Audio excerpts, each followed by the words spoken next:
in the cabinet. Trump has one black cabinet member and one black domestic policy advisor. Kudlow's the president's economic advisor. So let's start with the economy. White people make more money than blacks do, period, even if they have the same level of education, even if they're in the same jobs. In fact, that fundamental divide is as wide now as it was the year Dr. King was shot. So much for Trump's economy being the best ever for black people. Not relatively, and relativity matters. Black people are not only more likely to be unemployed, they're also more likely to be underemployed. For all Mr. Kudlow's talk about the stock market, blacks don't invest nearly as much as whites. Even when you include 401ks, systemic racism extends to government programs as well. Going back to the New Deal, the federal housing program that helped build the suburbs was often off limits to blacks. Lending practices, redlining, drawing an area around black neighborhoods, illegal, but their effects linger. Blacks are far less likely to own a home than whites, a gap that's only widened since 2004. And those that do buy a home have to put down more money, the equity cushion it's called, and they have to pay for a higher mortgage, meaning what? That even when banks do lend to them, they have tougher terms, even when similarly situated to whites. Then there's the question of how you get between work and home. The highway system, this may not seem like a big deal, but just think about it in terms of your existence. A marvel of American ingenuity by white America, but its design skipped over black neighborhoods. Even if there were as many on-ramps in their communities, many people of color are less likely to own a car because of income and credit challenges. Thus, they're more likely to depend on public transportation. We invest in buses and trains at a fraction of what we spend on the highway. So again, systemically, they are disserved. Then there's the question of what to do with your kids. Black families work more, and as we've seen, earn less. What does that mean? It makes taking care of your kids harder. You don't have the time and you don't have the money. Childcare, tough decision. Once they get into the school system, and this is big, because this is all about the roadway to opportunity. The impact of history still hangs over their head. 58 years between Plessy versus Ferguson, separate but equal, and Brown versus the Board of Education mandating integration.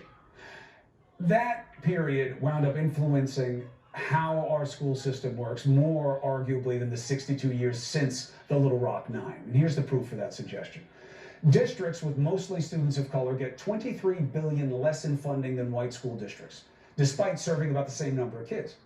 Less money means less power, right? Less pay for teachers, less access to extracurriculars and services and systems, right? We generally pay for schools with things like property taxes, right? And black communities can't support the kind of tax base that powers schools in many white communities. And even when you adjust for poverty, more is still spent on white students. Why? Systemic racism. Even how we discipline kids in schools is affected by systemic racism. How do we know? A white kid gets in trouble, a fight at school. The results often look like this: trip to the principal's office. A black kid gets in trouble at school, more likely to be disciplined. How? Suspended, wind up in juvenile justice. Why? Systemic racism, built into the fabric of the nation, as built in as the food we eat, the air we breathe, and the water we drink. Why? Because they are all worse in places of poverty. Remember Flint? The faces of that suffering? They still suffer today. The faces are still the same color. Even how we connect. Doesn't matter how much you get paid. If you're black, you got less access to the internet. It's quite literally a matter of life and death as well. Look at the coronavirus pandemic. Who's getting sick the most? Who's dying the most?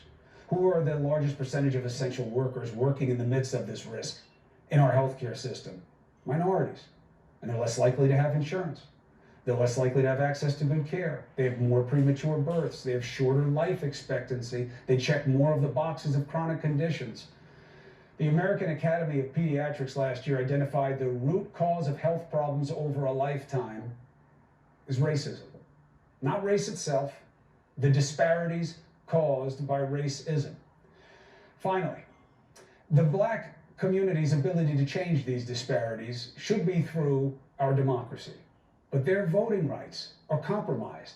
Gerrymandering, okay? Voter suppression.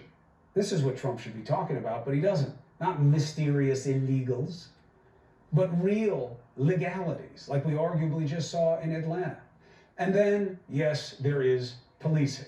I don't say the police, because this is about more than people or bad apples. It's about the orchard, It's about the system. And again, systemic policies and tactics that work against blacks disproportionately.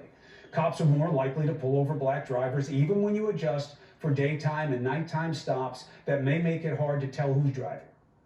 People of color are more likely to be searched while stopped, even though whites are more likely to actually have drugs on them. Our prisons overcrowded, filled with a disproportionate number of black faces, harsher sentences, less effective counsel, more police encounters in their communities. That's what you get, more in the prisons. Blacks are more likely to have the cops called on them. Officers are more likely to use force on them. And while the vast majority of the time those cases don't make the news and don't end with those losing their lives, it still happens. And when someone does die at the hands of a police officer, they are more likely to be black. Two reasons someone like Larry Kudlow would say they don't see systemic racism in this country. One, because in his world, he doesn't see it. But I believe the real reason is he's following Trump protocol. Lie, deny, and defy. Trump is not the first to play this division in our society. As I just argued it, it is built in. The challenge is to change it, and that is going to require something that Kudlow, Trump, and co. don't appear to have: the will to create a more perfect union. I'm late. Thank you for watching CNN Tonight with D. Lemon right now.